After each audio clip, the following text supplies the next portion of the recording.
So there's clearly hope. The future is bright. And a huge thanks to the young folk for giving us that hope to look forward. I'm delighted to introduce our next guest. She's a remarkable person, another remarkable person, and in a field, literally, that I love, which is sports. She is a sports broadcaster with RTE, currently leading what I would call the Six Nations mission, Twickenham ahead. She was the very first woman to present an RTE sports programme on RTE radio. She's written books, Girls Play Too. If you haven't seen them, get them. It talks about role models in sport. Not happy with that, she also represented Ireland at basketball and Cork Camogie. I'm a dub, but we'll let that go. But she hails from Cork, obviously. And she's just one of the most insightful people you'll hear behind a microphone. So delighted to welcome Jacqui Hurley. Thanks a million for having me. Thrilled to have you. Now, Jacqui, from a very early age, obviously sport was a huge part of your life. What was the kind of motivation to get involved in sport at that age? My mum and dad were mad into sport, and in our house the best thing about it was it didn't matter if you were boys or girls. I've got an older sister and a younger brother, and like from the get-go it was just like, right, who wants to do what? We were one of those families that had the 7-seater and there was always ourselves, and we were picking up random children. Come on, we're going to matches, and it was just, that's the way we were. It was just like, I suppose that's the life in which we grew up, so it was always going to be part of it. I never kind of realised that even from a young age that I was just taking it all in constantly, and that this is what I wanted to immerse myself in. But like literally from the moment I was born, that I was just mad into sport.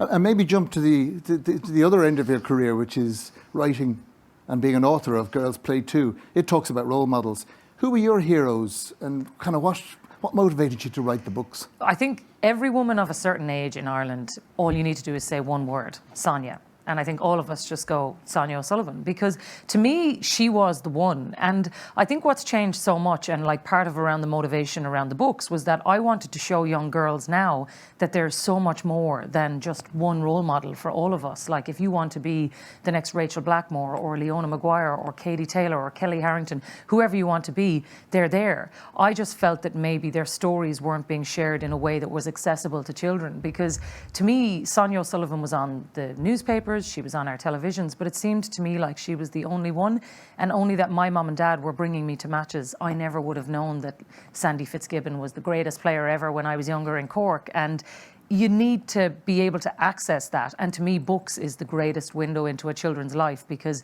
you can talk to them at their level, and I guess that's kind of why I really, really wanted to write those books.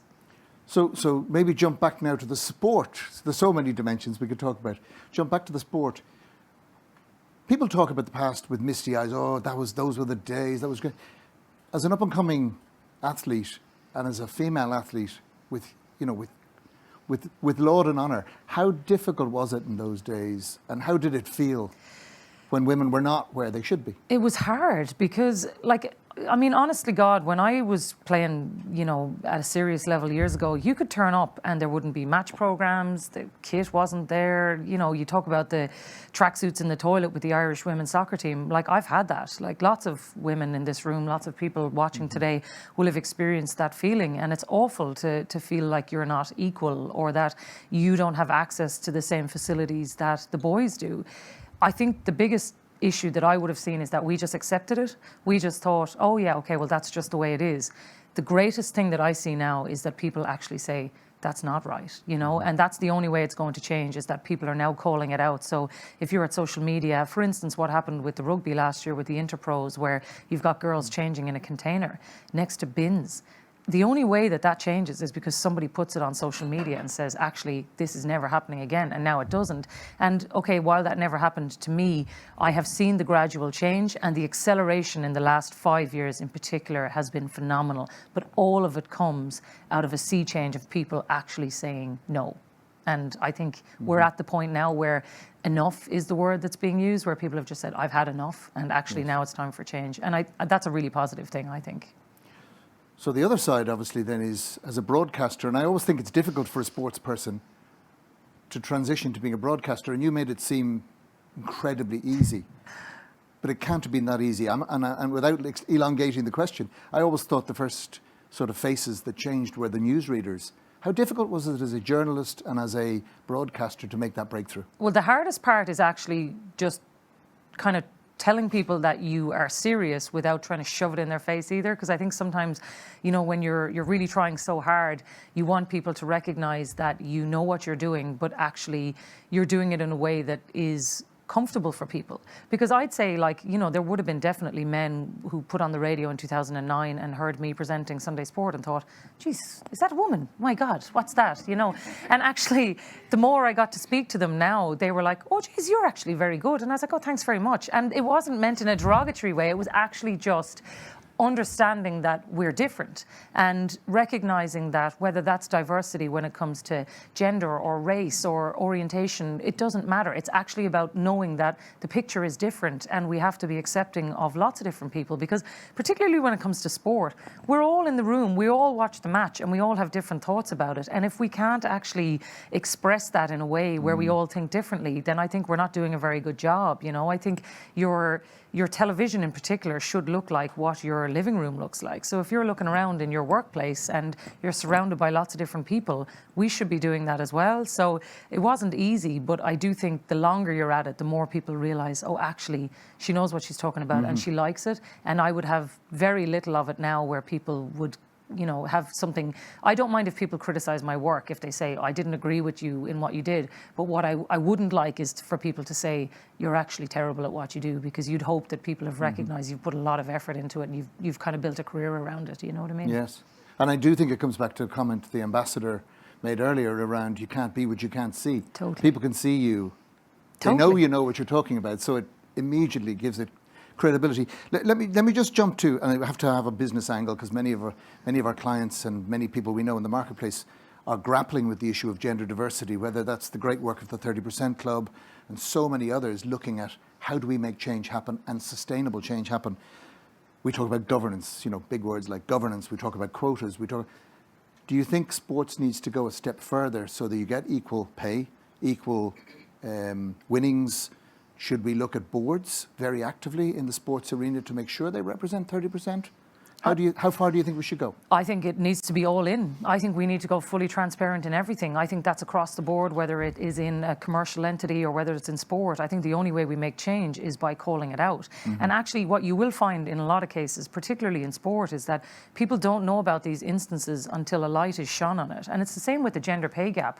We can all talk about the things that we want to see, but actually when it's born in front of you and you're looking at it and going, well, actually that's not right, that's when the real change comes. But I think we need the transparency when it comes to that. So whether it's at board level that we say, okay, how many of them are women? Or, you know, when it comes to even positive discrimination, which is something that I think all of us, you really want to do, but you want it to work in the right ways. Because I've been the woman who's been the first woman to do something. And the last thing that you want is for somebody to go, yeah, but sure, she only got that now because she's a woman and it's a great time to be a woman. Well, it's not a great time to be a woman, because we still work bloody hard to do the things that we do. And you want to earn it on your own merits. But I think the only way that we're going to do that is being fully transparent and actually all coming out and saying, we all want this to get better together, and let's put the right people into the jobs, but let's do it in a way where everybody knows what we're doing. And I really think that's the only way we're going to get change. It's one of the biggest overlap areas between sport and business, because we all need to make the change happen, and it can't be just one area or another, one part or another. Time is up. I feel we could be here all afternoon, especially if we talked about sport. Can I ask one final question though? Social media, and you're very active and you're brilliant on social media. Good thing or a bad thing for sport in general and for the role of women in sport? It's a real two-edged sword, isn't it? Because I really love social media for what it does, for how it empowers people to share their own stories and actually be in control of their own narrative. Because I think as well, particularly when it comes to sports stars, you only get a version of their life. Social media is actually a very nice way of people being allowed to kind of be themselves, and I love that. The hard part about it is when the toxic side of it comes. You get a pile-on out of nothing. Somebody does something very small and suddenly this cancel culture that's out there is incredibly difficult to navigate. What I would say is my general rule of thumb is I try never to go on social media when there's alcohol involved, because I think that can only get all of us into an awful lot of bother. I think the other thing is actually remembering, would I say that in real life? You know, and if the answer to that is I'm not sure, I'd probably put the phone down. And too many people don't do that. And that's the problem with social media. But look, we won't solve all the problems, but that would be my advice for I couldn't agree more. As a reasonably interested Twitterati, I couldn't say any more. Honestly, we could be here all day, but I can't wait to re-listen to all of this, because you can't be what you can't see, and you're just a legend. Oh, and you will be a thanks, legend to so many people. So thanks. Jacqui Hurley, thank you so much for spending time with us today. Thanks a million for having me. Cheers. I really Thank you. appreciate it.